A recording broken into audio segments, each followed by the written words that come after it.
That's Mitch Ryder in 1965.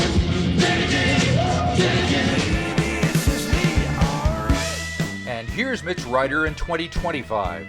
The 80-year-old rock and roll Hall of Famer is still rocking on his new album, With Love, produced by fellow Detroit native Don Was. Here is Mitch Ryder to tell us about that new record, recording with Marianne Faithfull, meeting with Prince, but first, why he has a picture of James Dean hanging on his wall.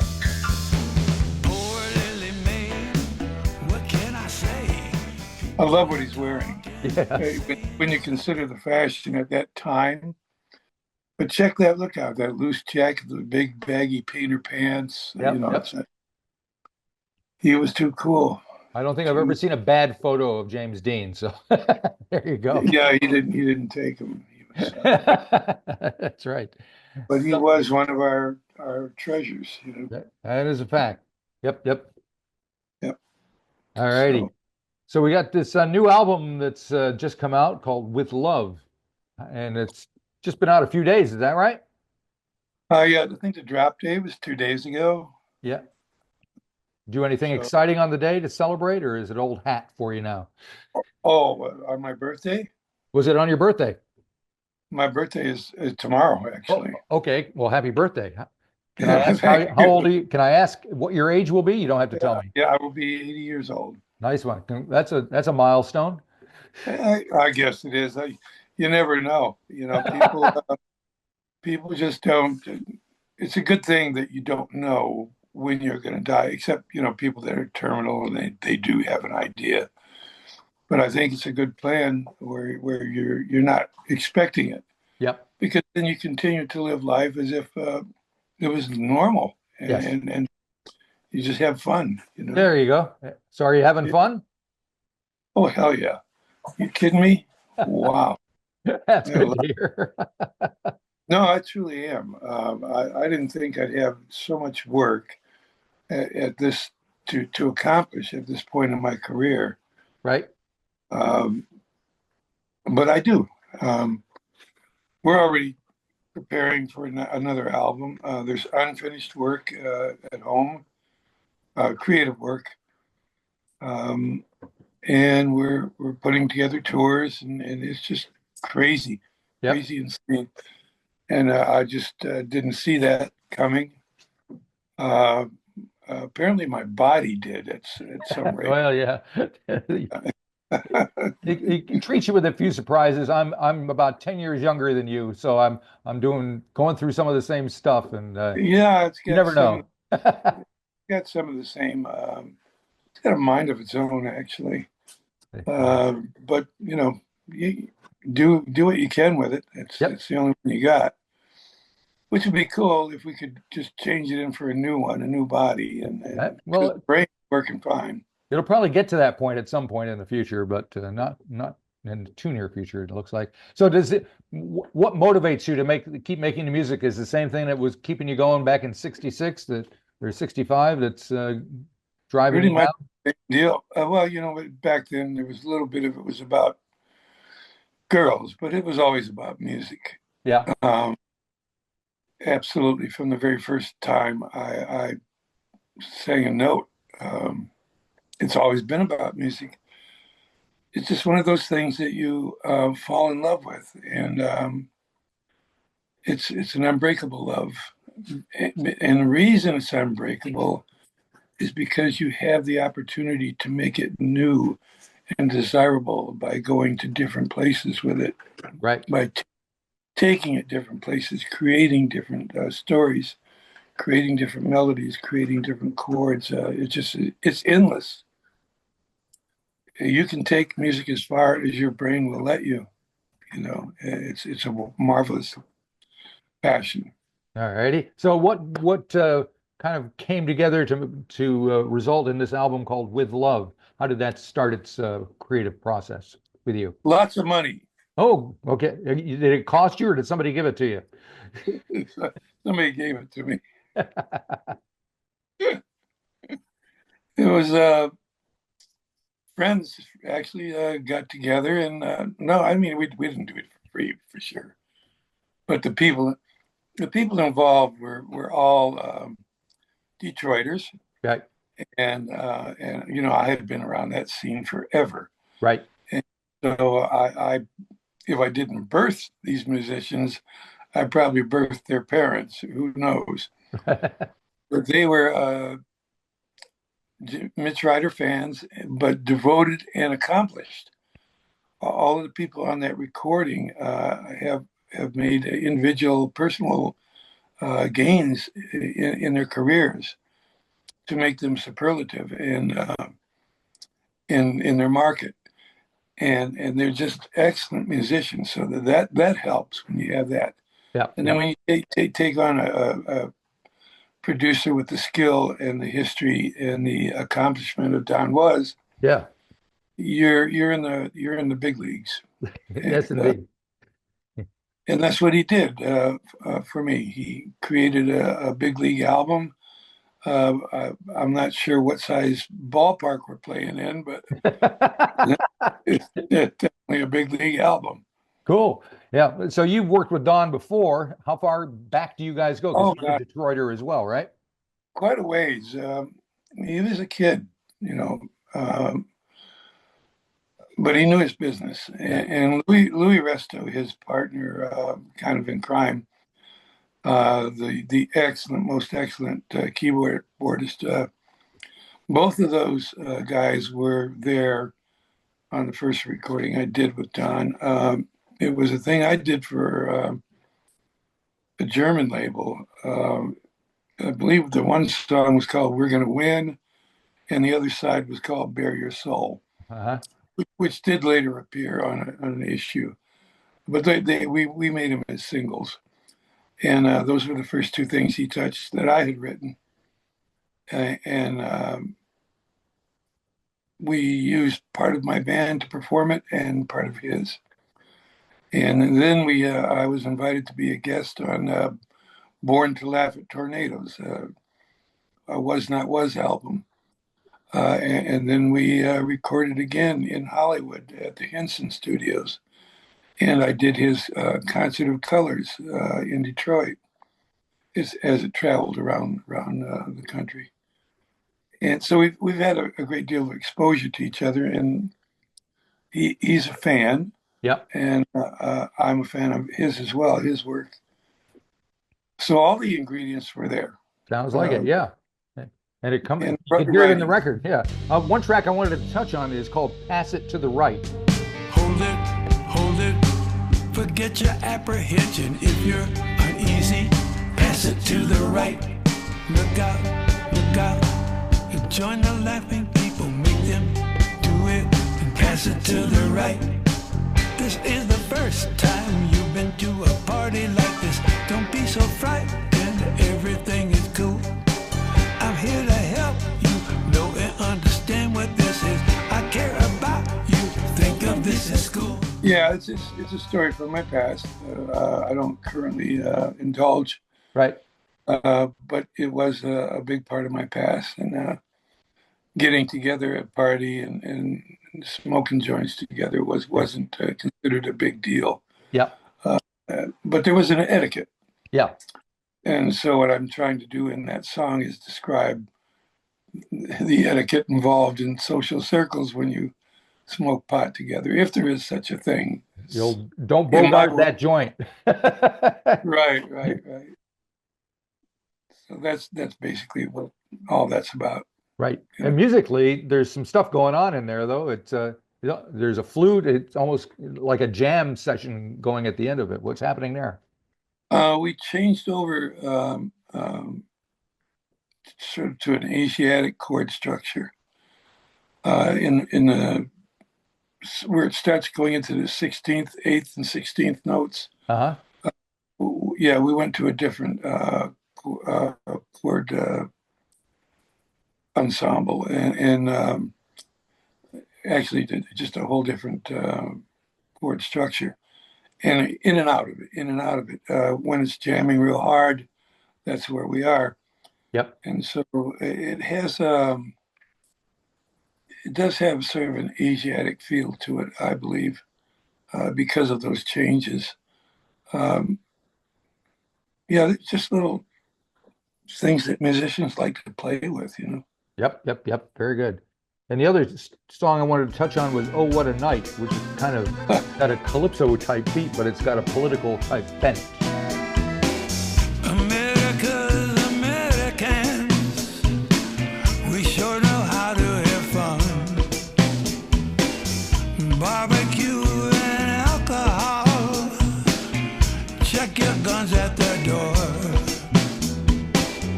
Bring your whole damn family, whether many or one. Dance and sing and do your thing, and keep on asking for more. Yeah, it does. It's just a Latin song, Latin-based rhythm, for a reason. And it talks kind of tongue-in-cheek about the American way of life. The opening lines, America's Americans, we sure know how to have fun. Barbecues and alcohol, check your guns at the door. That's the opening verse. Um, it describes the American way of life, and it touches on the current situation that we've been dealing with it for some time now, actually. Yep. Um, they have the same problem in Europe. When you have war or famine or lack of work, you're going to have job seekers, and you're going to get them from all over the world. Unfortunately, in that crowd, you're going to get not only the best intended people, but the worst intended people. And it's difficult if you're in the immigration business to parse out who's going to add to your country, who's going to take. Right. You don't want to take on a bunch of freeloaders. You want Right. people that are, you know, Yep.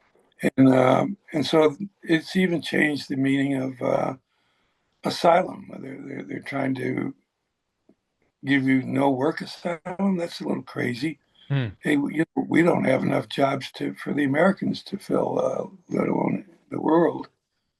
So it's problematic, but it's being solved. It's just like every country, develops and grows and has its growing pains, and America is no different. Gotcha. It's a wonderful country, but you know that you were born here. But it sounds like New Zealand might be a place to want to visit. It is. I highly recommend it. Yeah. And we're near Um, Australia, which I believe, like one of your final hits from back in the '60s, was a hit in Australia. Linda Sue Dixon, is that right? Your name might be Linda Sue Dixon, oh baby. Hey, ain't no LSD now. That's your condition now, baby. Now they're touching on something really, really tragic. What happened? That was not my group. That Oh. was the Detroit Wheels going out on their own. Oh, really? Yeah, I had nothing to do with that record, didn't sing on it. Holy moly. I allowed them because they didn't have anywhere else to go, basically. Right. I allowed them to keep the name Ah, because that's who they were. At that time, it was an ever-changing cast. gotcha. And but they had no success that way, so they went on to different things. Yeah, That yeah, was Linda Sue Dixon, a clever take on LSD. Right. Not even so clever, actually, Really? and just silly stuff like that. So they dropped the Detroit Wheel comeback because they had a hard time coming back without Mitch Ryder, Gotcha. and they created different opportunities for themselves. Some very great opportunities. They went on to RC Records for one issue. They were with RSO Records for three issues, Right. albums. Oh, okay. So it wasn't that they weren't trying. Right. The public just wasn't buying. Gotcha. And that was the problem. So I'm sitting there one day perusing the computer, and I'm looking at what's available in outer space. And I'll be darned, available for trademark registration was Mitch Ryder and the Detroit Wheels. Oh, there you go. So I jumped on it. Nice one. Well, yeah, that's a good thing to have because I see like the two main guys and the Guess Who just got their rights back to their name. Randy Bachman Right, and Burton Cummings did. So right, it's nice right. when it happens to the right people. Exactly. Yeah. Well, in reality, there's only one of me. I don't know who else would. There Because, actually was a wrestler. There was a wrestler in America named Mitch Ryder. oh, right. Okay. And I believe he's dead now, but he used to have a page. I would visit it sometimes on Google and see what he was up to, but I believe he's gone now. Right. And I believe Winona Ryder was a fan. That's how she came up with the last name. Her parents, Yeah. I think her parents either talked her into it or forced it on her. And they were fans. So. Oh, cool. Now, at the same time, you were doing this band here in Detroit, right? Around the same I time? did do that band. Yeah, we had that was a one album deal with Paramount Records. Yeah. Uh, the lifestyle of the band, the reality lifestyle, was too hectic and too crazy for me. Uh, Guns and bar fights and that stuff. Excuse me. Yeah, I had to get out of that. I backed out of that experience. The record was great. yep. The producer was Bob Ezrin. It was making great records. Yep. In fact, he was doing the Guess Who, the aforementioned Guess Who. That's right. And it was just the 50th anniversary of Welcome to My Nightmare, Alice Cooper, which he produced and Steve Hunter's all over it. Yeah, Stevie. Yeah, I took him off the farm in Illinois and made a guitar player out of him. Oh, it's true. After I think Lou Reed actually stole him from me. Right. So that's, it's interesting business. You get to meet everybody. You get to meet people that are stars. You're a fan. I'm a consumer actually, and so when I would play with these people and meet them, it meant a whole lot more to me than just knowing about them or getting an autograph. It was like, wow, here I am, and I'm on the same stage performing the same audience. This is incredible. It was unbelievable. But there I was, and I'm glad about it. Yeah. Is there a particular moment that stands out above all the other ones for you? There's too many. There's Too many? just too. I can imagine. Yeah, that's the stuff you write books with. Right. That much material you write books with. So, but there were great moments, of course, when you think about people I've met and dealt with. Right. Because I think I read that you performed one of the last shows with Otis Redding before he sailed off into the sunset there. Mitch Ryder and Otis Redding.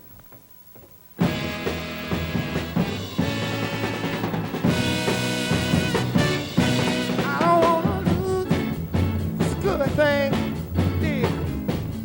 What I got, if I do now, I would surely got to lose a lot. Gonna be lose your love, better than any love I know. Lying in your way, you love me, fighting me. I'm ready, knock on wood. That was interesting, funny for me because he was he doesn't look like it in the photographs, but he was a larger man than I am. Right. And at the end of the routine, which I don't know appears on camera, he's got his arm on my shoulder and we're rocking back and forth together. And him being so much taller and such a firm grip on my shoulder, every time he would rock to the left, my right leg would come up off the ground. So it was like watching a marionette. Yeah. Well, Marionette. Very good. Now, getting back to the album, give me an idea of what the session vibe was like. Did you guys like record live in the studio? Was there a lot of layering? How did you and Mitch work together to make this record? Me and Mitch. Or I'm sorry, I can't see. You and Don. You're Mitch. It took 5 days to do the bed tracks, Right. Well, that's pretty good. and additional 2 weeks to do all the overdubs. Uh-huh. And that's pretty much it. We had excellent sound engineer, and Don was an excellent producer, excellent musicians. And when you're prepared, which I was, I learned that a long time ago. Why waste the money in the studio? Get it prepared. And I went in prepared. Everybody came prepared. And so then it's just a matter of learning on a quick curve and executing. Right. And do you have all So the songs written before the sessions? Yeah, every song was written before the session. Yeah. And do you have like a writing routine? Is there a time and a date, or do you write all the time, or only when you need to? I write all the time. I've got a book of unfinished songs about that thick at home. Man. I don't go into it right now because I'm still on a writing journey. Right. But if I ever need a song, they're there. They're in different states of preparedness. Some have total lyrics.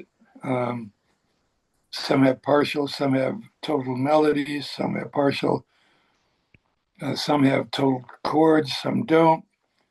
There's several of them that are finished, but I just didn't feel the urge to record them. Mm-hmm. They're important.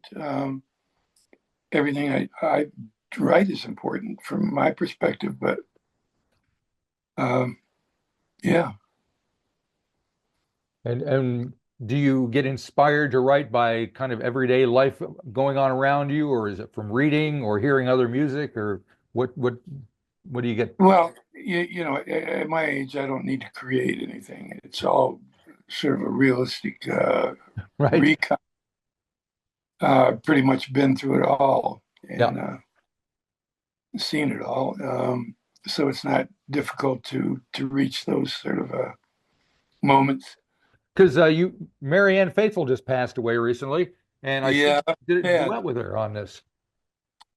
We did a song in there called "The Thrill's a Thrill," Yeah. and getting to meet her and spend some time with her made me understand. But I also knew her from the '60s, so I knew her from that period, and I also knew her in '83 when she came and was invited to perform on that album. Yeah. By John Mellencamp. Now the young boys are hanging out in the bars.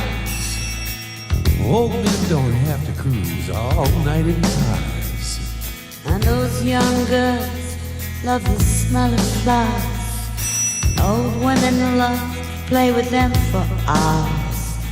Days are straight, the streets are weird. The bars just call everybody dead. No, the thrill. From my point of view, she was driven to succeed because her only claim to fame was being the girlfriend of either Keith Richards or Mick Jagger. Yep. Yeah, or both. So it was a little crazy back then, Yep. Yeah, you could have multiple men in your life if you were a star, a woman star, and nobody thought anything of it, which is a fair turn of events because men have often thought that was their territory, right, to have multiple women. So go, girl, go. And Broken English was special in her life. Yeah.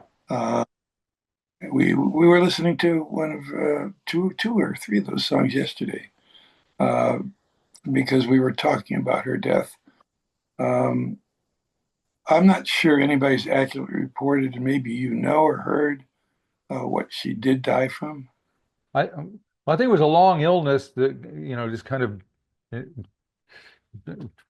she'd been very unwell for quite a long time, but I don't know exactly what the diagnosis was at the end. But yeah, it wasn't a Uh, surprise to a lot of people. okay, I see. Yeah. Yeah, because many of them are, and the ages at which they go are astounding. Yep. Yep. And a lot of those are due to drug overdoses, No, it and wasn't anything like that, I don't think. She was just not well. yeah, But yeah, and like you mentioned with Mick Jagger, and I think my own personal opinion is her work from 80 on definitely outshines anything Mick and the boys did over the same time period. yeah. She was driven to success. Yep. They set her up Yep. as somebody important, and she didn't feel that she was, and so she did make herself important. Yep. Um, Good tool if you know how to use it. So, Yeah. Yeah. No, she was quite the person. And do you have any other memories of making this record with John Mellencamp? And I know the Prince tune did pretty well for you. that charted, and Yeah. it allowed him to want to invite me to a personal meeting, which we did do. What was that Uh, like? it was strange. It was strange. He was a strange kid, but not to his fans. He was like if you were one of his fans that would come to some of the concerts he would give at Paisley Park, you were like a brother or a sister. Ah, Uh, but if you were in the business or just a citizen at large, yep. it was a different persona that he would put Ah, out there. Um, Musician to musician, it wasn't anything I had ever experienced before. He definitely kept a distance, not in conversation, but a physical distance. Um, and we were the only two people in a very, very large room that would hold probably 500 people. oh my God. Yeah. Yeah, and there was only two pieces of furniture in that room, and that was his dressing table for getting made up, and a chair. And I was thrown into that dark room, the only light being at that dressing table, uh, uh, and the door closed behind me by security, and we went from there. Right. It was an odd experience, It sounds like it. but he was appreciative of the fact that I was able to do with that song what he was not able to do with it. Oh, that's So cool. Yeah. Yeah. And for yourself, you were a big star when you were like 20 years old and lots of success and adoration and whatever. What did it do to you? How did you deal with it the first time around when it came to you? it's overwhelming because the one thing you will, at first you think you're having fun, Right. but you do get to the point where so much of your time is needed by so many people who need jobs. Right. So the when you create a star, you're creating work for hundreds and hundreds of people. Yep. And there'll come a point where you realize you're not in control of your own life anymore. You have to tell somebody if you want to take a walk, and how long you're going to be, where you're going. You lose a lot of freedom, and then because you're a public figure, you're making your private life vulnerable to introspection, not introspection, but inspection Yep. by the public at large. And there's a lot of negatives to it. Yeah. If you're smart, you'll learn how to get rich out of it. That's one plus to it. And then in some cases, and partially in my case, you add to the history and growth of music to the point where you become part of the growing tree. Mm. And that's cool. Yeah, that's got to be satisfying. Yeah, when other artists of stature cite you as an influence, it's an honor, Yeah. So it's honored to have done it. Didn't know I was doing it, but there you go. There you go. Yeah. Our Zoom time is running out, so I'll just take this opportunity to. I know you're doing live shows You're about to turn 80 years old. What does it feel like up there on singing rock and roll and Jenny Take a Ride and whatever, and these new songs at this stage in your life? Same as ever. Yeah. Every second is a thrill for me, and that's the truth. If you enjoyed this episode of the 13th Floor's Music Talk series, please be sure to subscribe to the website or to the YouTube channel. Follow us on Facebook or Instagram and wherever you find your podcasts. There's a whole lot more to discover.